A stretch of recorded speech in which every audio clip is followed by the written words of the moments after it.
Good morning, Brew Daily Show. I'm Neal Fryman. And I'm Toby Howell. On today's pod, Warner Brothers' decision to scrap its Wile E. Coyote movie blew up in its face. How ironic. Then the Wall Street Journal released a list of the best and worst airports in the U.S. And oh boy, Neal and I have some thoughts on it. It's Thursday, November 16th. Let's ride.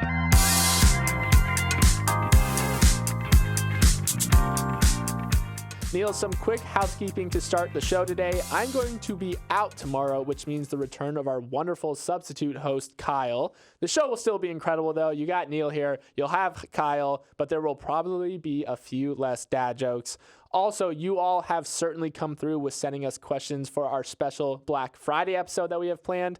So keep that up. Neal, any favorites stand out to you so far? Well, there was this one guy who asked us for relationship advice. And I just, Toby and I like to talk about business news. I don't know if we're the most qualified people to talk about relationships and give advice in that domain. But anything else is fair game. Yeah, our email address is morningbrewdaily@morningbrew.com if you want to ask us anything.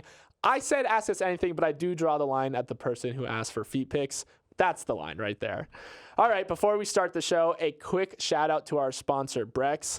I've been holding off on using this pun, Neal, but I think it's time. Please, no. Neal, sometimes you gotta Brex yourself before you Rex yourself. Ooh. Come on, it totally makes sense if you think about it. Imagine not using Brex to manage your corporate spend. You would wreck yourself. I've thought about it, and I'm still giving you a 4.5 out of 10. So despite Toby's awful pun, you should still check out Brex. Head to brex.com today. Also today is Red Cup Day at Starbucks, the company's biggest sales day of the year. But when you go to get your holiday reusable cup, you might find that your local Starbucks is closed. And that's because the Starbucks union is staging its biggest walkout yet. Thousands of employees across hundreds of Starbucks locations in the U.S. will go on strike today to protest pay, scheduling, and other issues they've had gripes with for a while. Remember, Starbucks employees kicked off this recent wave of labor organizing when they began to unionize at some stores in 2021. The union and the company have been in a nasty fight since, and it appears that a resolution appears far off. But to take an even broader look at things, this Starbucks walkout shows that hot strike summer is still going strong, even as the weather turns colder. It seems that much of the historic labor unrest of 2023 had settled down after Hollywood employees, automotive workers, and others agreed to new contracts with their bosses recently. But no, it's clear that labor organizing will still be a major theme of the business world going into 2024. Yeah, we're entering cozy strike fall, I guess, sweater strike fall, whatever you want to call it.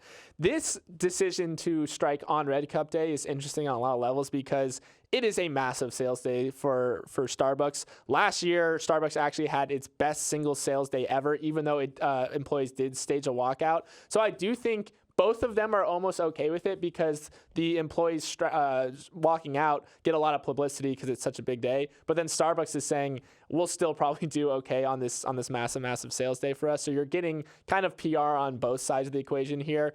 And I mean, we're talking about it. So. They're calling it the Red Cup Rebellion. Kind of rhymes well, or a lot of good alliteration going on. But yes, just to go back to this Starbucks strike, I mean, there's been this wave of unionization that happened in 2021, started at Buffalo stores, and now 350 of Starbucks' about 9,000 corporate-owned U.S. stores are unionized. That wave had a lot of momentum. It sparked a lot of unionization efforts at a bunch of other retailers, but the wave has kind of trickled down at Starbucks. There's been a change in leadership there. Howard Schultz gave way to another CEO, but this has been very contentious, and labor authorities have found Starbucks in violation of a lot of union busting efforts. So this seems like it's going to continue into next year. Starbucks baristas are not happy with the way things have been going, and they're in a very contentious rhetorical fight with management. Yeah, and then so you mentioned at in your intro that also there's some rocky times over at the automotive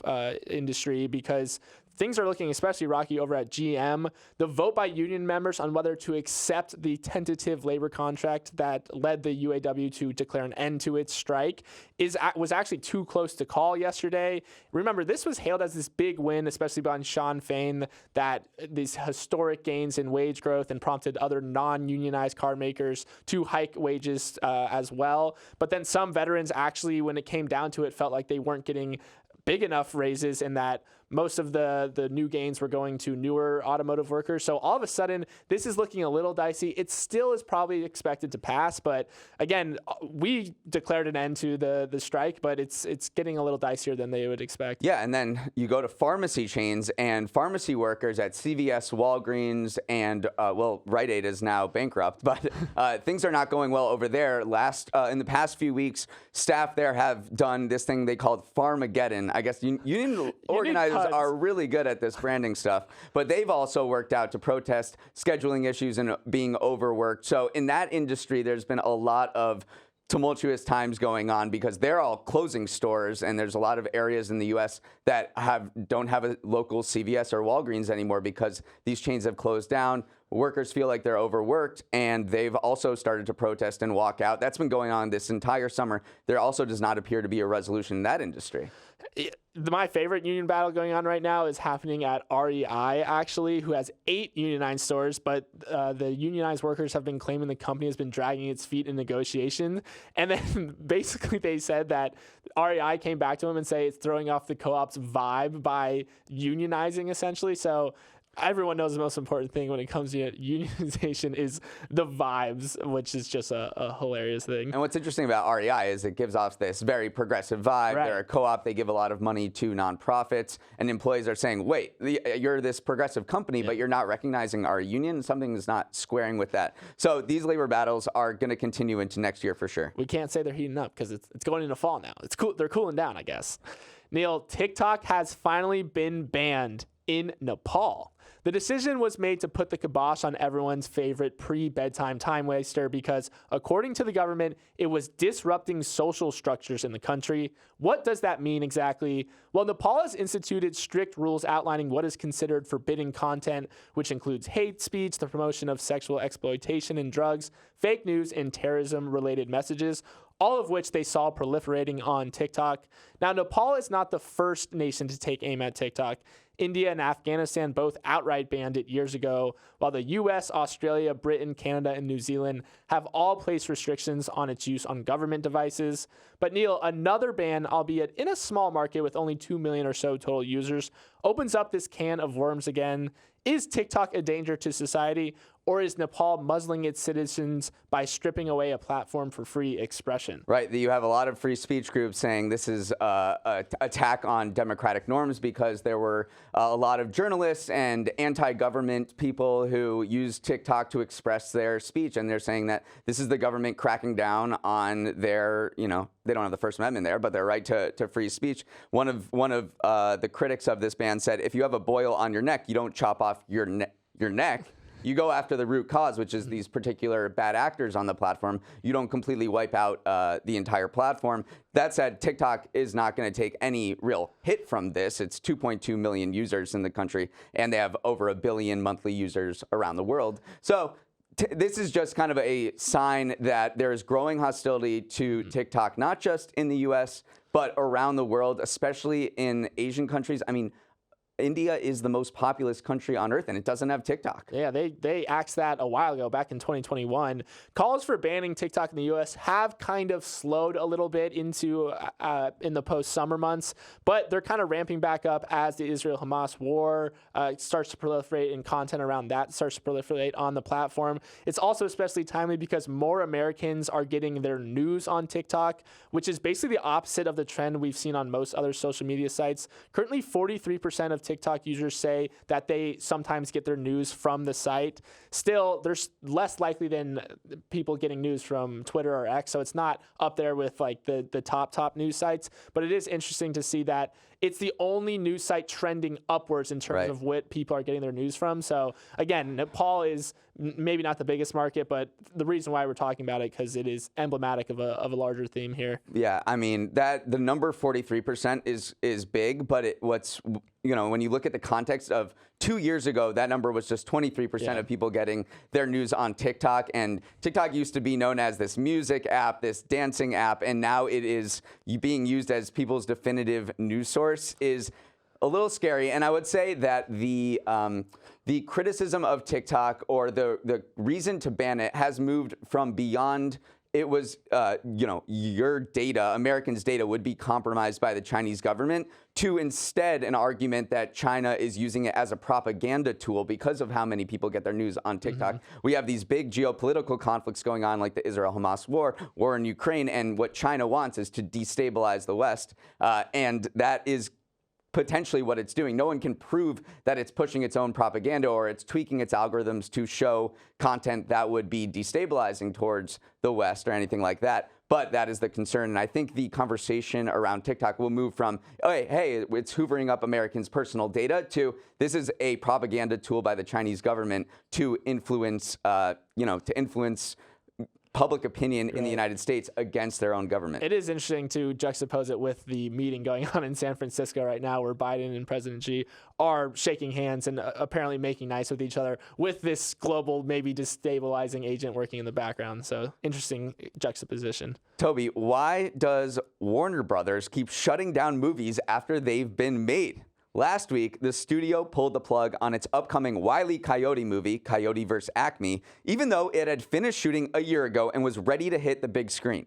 The decision sparked an uproar on social media and became the talk of Hollywood, because this is not the first time Warner Brothers has shut down a movie once it had already been finished.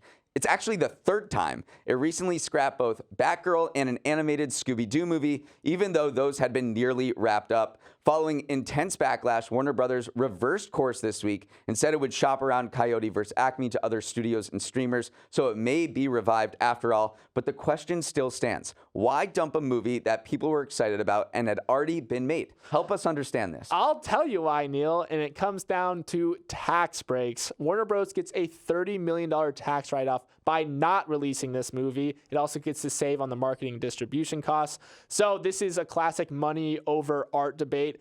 And I hate this, honestly. I think why the outrage is so strong specifically with this movie is that it was, by all accounts, very good. It tested multiple times with the audience in the 90s in terms of audience enjoyments and pre-screening. And then other films that came in that high were Argo, which won Best Picture. So it's up there with a very, very good movie. And no offense to the Scoob movie or Batgirl, this is a legitimately good film. So it does feel like you are literally sacrificing art for the sake of just $30 million of tax breaks. Well, it's $30 million. And these companies aren't exactly doing so hot right now with the push to streaming. So I can understand it from an accounting perspective, but obviously I think it was a bad strategy in the first place. But I'm going to go in a direction that people may not be expecting. Antitrust. So there was a representative from Texas who's been hammering Warner Brothers Discovery for a long time that wants the FTC to look into its strategy of squashing these films, because this has been a pattern, and review it under anti-competitive practices, because it's saying that this guy Castro from Texas is saying that what Warner Brothers is doing is like burning down a building for the insurance money, and it's doing this catch and kill method, which is, a violation of anti-competitive practices. So we'll see whether this investigation materializes or anything, but just squashing a Wile E. Coyote movie has drawn the attention of lawmakers. That's a heck of a headline right there. I think it's so short-sighted, though, because all you're doing as Warner Bros. Is deterring future filmmakers from working with you, because if there's always that specter of maybe we'll just put the kibosh on this movie, then why would you ever want to work with this studio? So he got away with it with Batgirl because, again, that movie was, by all accounts, a complete mess. But when you start axing actually good movies, that's when I think you start to kind of soil your name in the industry. All right, Neal, before I go all Wile E. Coyote on David's Last Love, let's take a quick break. Welcome back to Neal's Numbers, our Thursday segment where I share 3 stats from the week's news that will take your breath away. And that is all too relevant to my first number, which is about how long people live in the U.S. A new study showed that men's life expectancy is nearly 6 years shorter than women, the widest gap in almost 30 years. In 2021, women were expected to live 79.3 years compared to just 73.5 years for men. Now, women around the globe outlive men due to biological factors, so that there's a gap at all isn't surprising. But the size of this gap in the United States is alarming public health experts, because it's driven not by biological factors, but things that could be prevented with more intervention, like drug overdoses, homicides, and suicides. COVID also killed a lot more men than women. Toby, this is a pretty sobering stat that brings me back to what you mentioned earlier this week about single women buying homes at a much higher rate than single men.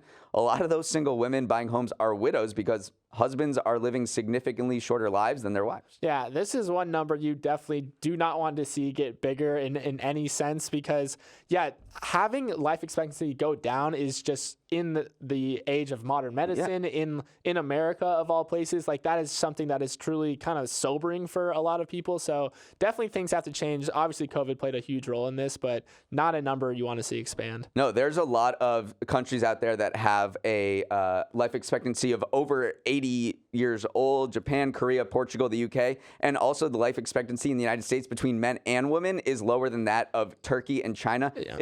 Like you said, it is very alarming for this number to be going down in the year 2023. We need to watch that Blue Zone documentary again that shows you how to live longer, live a better lifestyle. It all came down to gardening. I did watch it, actually. You just got to go out and garden. That's all right. That's Toby the secret solved right there. this. Toby solved this. Okay, my second number is about how AI could revolutionize weather forecasting. A new computer model built by Google and powered by artificial intelligence just wiped the floor with the best forecasting tool we have around. The model, named GraphCast, took less than a minute to make a 10-day forecast compared to the traditional model that took an hour and required a much bigger computer to do it. Then, GraphCast proceeded to outperform that traditional model across 90% of metrics, such as temperature, pressure, wind speed, and humidity. Why does this matter? Well, the way we do forecasting now is very expensive, very energy intensive, because you have to crunch data from buoys, satellites, and weather stations to create a model. But machine learning programs like Google's could drastically improve the accuracy and efficiency of forecasting just by using historical data to predict the future. So just imagine looking at a 10-day forecast that you actually have confidence in. This seems so tailor-made. Weather forecasting seems so tailor-made for AI because there's so many big data sets, so many hidden patterns within that data, and there's a lot on the line if there is any sort of error as well. So you definitely want these models to perform well. I mean, we just saw that unprecedented misforecast of the hurricane that hit Acapulco, Mexico. So this is more relevant than ever. So this is a great use case for AI. I love it. For my final number, let's head to the world of soup because it's soup season after all, and nothing embodies Americans' obsession with mass-produced sludge in the colder months like Campbell's cream of mushroom soup. An article from Salon reported that 50% of cream of mushroom sales come between November and January of each year, primarily thanks to the Thanksgiving staple, green bean casserole. This dish has a fascinating history. Campbell's introduced its condensed cream of mushroom soup in 1934 as its first product that could be used both as a soup and a sauce. In 1955, an employee working in its home economics department was tasked with creating a recipe that would appear in a feature for the Associated Press, and she decided on a green bean bake that requires 1 can of cream of mushroom soup. That recipe was ultimately printed on the side of cream of mushroom soup cans. The name was tweaked from green bean bake to what we all know, green bean casserole, and it took off in popularity. Now, 20,000 American families will make green bean casserole this holiday season, according to Campbell's. I'm one of them, Neal, actually. I've eaten this pretty much every year of my life on Thanksgiving, or ever since my younger brother could see over the counter, because this is what he's tacked with every year. People are running through the kitchen. I'm making the turkey and mashed potatoes. My brother's just dropping the cream of mushroom soup in there. It truly is just one of those nostalgics. It makes you think about home. So it's been a great branding exercise for them. It really has. And there's been this, maybe people have looked down on this processed soup in this age of organic and, very natural foods that we should all be eating. But I love this from this one particular food historian, Lucy Long, who wrote that while these mass-produced commercial foods may seem like the antithesis of home-cooked folk foods, they have frequently been incorporated into family and community tradition. Green bean casserole illustrates how such a product can become a meaningful tradition that expresses both regional culture and individual creativity. So she's arguing that we should really celebrate green bean casserole and cream of mushroom as just a part of, American regional cuisine, even though it may seem to us as very industrialized and part of our mass production capitalist culture. I'm all in on it. It feels but like... But you don't like it. No. That's the big difference. You like the idea of it more than eating itself. My brother makes it with love, so I like it. All right, everyone. I have in front of me a list of the best and worst airports in the U.S. as ranked by the Wall Street Journal, and Well, I'm just going to read out the top 10 to you. Number 1, Phoenix, 2, Minneapolis, 3, Los Angeles, 4, Atlanta, 5, Detroit, and then 6 through 10 is San Francisco, Houston, Seattle, Las Vegas, Boston. Now, before you roast that list, which we will, believe me, at least hear the methodology first. The journal came up with 30 different factors and divided them into 2 categories. The first group measures reliability, and the second group measures value and convenience. Each accounted for half of the airport's overall score, but how reliable flights were carried the most weight overall. And Sky Harbor, as the Phoenix airport is known as, had among the fewest flight cancellations of any large airport, much shorter delays than most, and far shorter time spent waiting on the tarmac to take off or gate. So that's how it made it to the top. But Neal, I'm going to need some Phoenix listeners, and in fact, listeners from any of those cities to write in and give their thoughts on that list. What did you think about it? I don't remember the last time I've been to Sky Harbor, but I remember having a pleasant experience. One thing that helps with a lot of the top 10 lists that you just chose is weather. I mean, here in the Northeast, so many flights are delayed because in the winter you have snow, and in the summer you have these thunderstorms that can wreak havoc on flight schedules. The one thing I noticed about Sky Harbor that I think is kind of an underrated part of an airport is the time it takes from the gate to you actually taking off.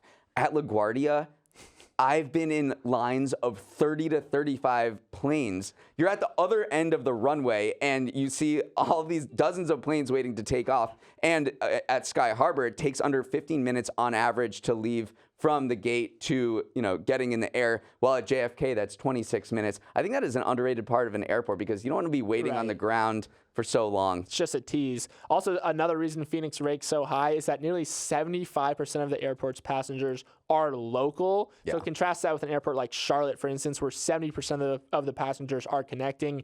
It just makes for a much more chaotic, hectic environment if everyone is trying to rush to get a connecting flight. It also completed a bunch of upgrades for the Super Bowl. So it got a facelift right before this list came out. And I thought you were going to mention the golf simulator. What's the golf simulator? They're getting a golf simulator. Oh, thank goodness. I'm going to Phoenix. I've actually never been as well. We're talking about it, but maybe this is a sign to go there. Just real quick, they also ranked the top 5 mid-sized airports. San Jose is 1, San Antonio is 2, Sacramento 3, Indianapolis is 4, and Houston 5. Any of those stand out to you? I haven't been to any of these airports. It's making me realize I got to get out more. Got to get out. Go to San Jose. Got to visit Silicon Valley. We talk about it all the time. Got to go actually tour the place. It's not that exciting. It's like suburban paradise. But while we're on the subject of airports and airplanes and aviation, I'm sure a lot of people listening to this are thinking about buying trips to for vacation over Christmas break.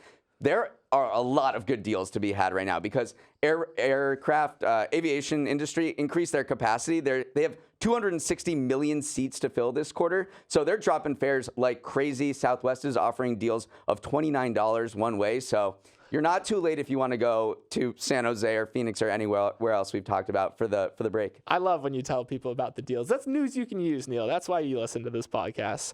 All right, let's move on. I would venture to guess that most of you all listening haven't heard of the Puteke Teke bird, but John Oliver certainly has, and he's responsible for it winning New Zealand's Bird of the Century contest. Now, that might have been the most confusing sentence I've ever uttered on the show, but bear with me. New Zealand hosts a Bird of the Year competition annually to raise awareness for the country's native birds. This year was the centennial competition, hence the billing as Bird of the Century. And late night host John Oliver caught wind of this. He discovered a loophole in the rules that allowed anyone from anywhere, not just New Zealand, to cast a vote. So he decided to hit the campaign trail. He picked the Puteke Teke bird, which is this weird puking bird with a colorful mullet, kind of at random, and started literally erecting billboards around the world asking people to vote for his bird, some in New Zealand, other in Paris, Tokyo, London, and Mumbai. He even flew a banner over a beach in Brazil and appeared in a full-size bird's costume on Jimmy Fallon, all in the hopes of securing support for the Puteke Teke to win.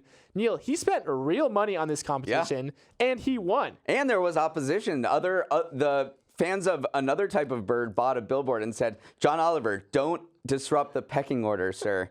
No, I loved why he picked this particular bird. One reason was because he said it does this mating dance where they both grab a clump of wet grass and chest bump each other before standing around unsure of what to do next. And Oliver said that he had never related to anything more in his life. I feel that. So this competition normally attracts just under 60,000 votes, but this year it attracted 350,000 votes across 195 countries. And with 290,000 of those going to the Puteke teki bird, there actually has been a ton of controversy in this competition, though. There's been past cases of voter fraud. During the 2018 contest, 300 fraudulent votes were cast in Australia for the shag. And then the next year, there was this onslaught of Russian voters that actually sparked rumors of election meddling. But it turns out that those votes ended up being legitimate. So who knew that there was such a rich history of maybe election meddling and that John Oliver jumped in and blew this thing out of the water? And the organizers love this because it raises attention to their cause, and they say that 80% of the native birds of New Zealand, which they don't have, bigger mammals. Their birds are the things that they love. They love their We birds. know that they're called the kiwis, obviously. I don't know how the kiwi doesn't win every year. That's what it was making. It got second this year, so it kind of got run over by John Oliver's So they campaign. love the publicity, but I also just want to call out, this is not the first time a late night show host has kind of put their name in the ring for something super random. This is a trend that people have been doing. I don't know if you remember back in 2006, Stephen Colbert, there was a competition to name a bridge in Hungary, and Chuck Norris was winning because that was the peak of Chuck Norris jokes. So Colbert decided to put his name in the ring and wanted to get the bridge named after himself. And he did win, but then the ambassador to Hungary came on his show and said that for them actually to make the bridge named after Colbert, he would have to be fluent in Hungarian and would have to be deceased. So they didn't name it after him after all. But this is a tactic for. So what should we do? That's what I'm wondering. I want to name something, or at least run a competition or a campaign for someone. We'll have to think about that. Yes, so write us in. Thank All you. right, that is our show for this Thursday. We're going to miss you tomorrow, Toby. Have a great time wherever you're going. Everyone else, we'll see you back here tomorrow morning. Remember to send us your questions for the Black Friday episode to morningbrewdaily@morningbrew.com. Let's roll the credits. Emily Milliron is our editor and producer. Samantha Velez is our associate producer. Uchenna Ogu is our technical director. Billy Menino is on audio. Hair and makeup got lost in the sauce. Devin Emery is our chief content officer, and our show is a production of Morning Brew. Great show today, Neal. Let's run it back tomorrow.